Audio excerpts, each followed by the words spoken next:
మన ఇంట్లో ఉన్న వెజిటేబుల్స్తో ఈజీగా మార్నింగ్ ఈవినింగ్ స్నాక్ తయారు చేసుకుందాం.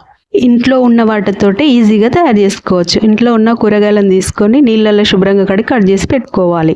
ఒక పాత్రలో 1 కప్పు వరిపిండి, 1/2 స్పూన్ జీలకర్ర, 1/2 స్పూన్ ఉప్పు, 1/2 స్పూన్ కారం, 1/2 స్పూన్ అల్లం వెల్లుల్లి పేస్ట్, చిటికెడు వంట సోడా వేసి నీళ్లు వేసి ఇలా జారు పిండిలా కలిపి ఒక 10 నిమిషాలు లిడ్ వేసి పక్కకు పెట్టుకోవాలి. స్టవ్ వెలిగించి కడాయి పెట్టుకొని ఆయిల్ హీట్ అయ్యాక ఇలా ఒక్కొక్కటి ఈ పిండిలో డిప్ చేసుకొని ఒక్కొక్కటి ఆయిల్లో వేసుకోవాలి. ఇలా వేసినవి 2 వైపులా కలర్ మారేంత వరకు కుక్ చేసుకోవాలి. మిర్చి బజ్జీలు ఎక్కువగా శనగపిండితో తయారు చేస్తూ ఉంటాము. మనం ఇలా కూడా ట్రై చేయవచ్చు, చాలా బాగుంటాయి.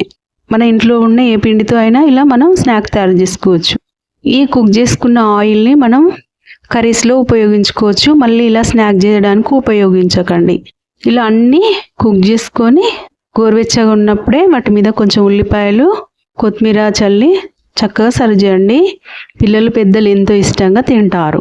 తలస్నానం చేసుకున్నప్పుడు హెయిర్ డ్రై అయ్యాక మనం ఏ హెయిర్ ఆయిల్ వాడతామో ఆ హెయిర్ ఆయిల్నే కొంచెం పాత్రలో తీసుకొని కొంచెం గోరువెచ్చగా చేసుకొని ఆ ఆయిల్ని హెయిర్కి అప్లై చేసుకోవడం వల్ల హెయిర్ గ్రోత్ బాగుంటుంది.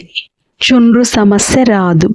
ఫేస్ గ్లో రావడానికి, ముడతలు తగ్గడానికి 1/2 స్పూన్ తేనె, 1/2 స్పూన్ టమాటా రసం 2 మిక్స్ చేసుకొని ఫేస్కి అప్లై చేసుకొని ఒక 20 మినిట్స్ తర్వాత వాష్ చేసుకోండి.